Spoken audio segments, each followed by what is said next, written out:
Why vote for Congressman Bosita in the 2025 senatorial elections? Kilala siyang kakampi ng mga motorista at mga PUV drivers. Sa dami po ng mga issue sa transportasyon na nangangailangan ng solusyon, magiging matagumpay kaya ang kanyang pagtakbo at pagkapanalo sa pagkasenador. One Rider Party List Representative, Bonifacio Bosita. Sir Alvin, mula nung ako'y sundalo, naging pulis, naging congressman, ako po may prinsipyo, paninindigan at pagmamahal sa bayan.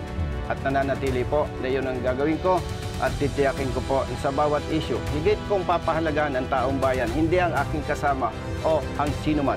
Isang halimbawa na po nito, itong impeachment issue. Sa ating mga kababayan na sumusuporta at nagtitiwala po sa akin, ihatid po ninyo ako sa Senado. At kung kayo naman ay nabudol-budol ko, simple lang, kung naloko ko kayo, pababain ninyo ako sa Senado, bababa po ako. Hindi ko pagpipilitin ang aking sarili.